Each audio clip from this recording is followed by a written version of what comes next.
Hello guys, let's explain again BNGO stock. Okay, let's see what's happening on 48.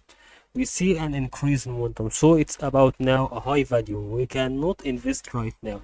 You should wait for another stock until okay, for another stock. And okay, there is nothing can be explained. All you have to do is to wait until it reaches part or this part, one of these sides, and it when it tries to increase you can start investing about it.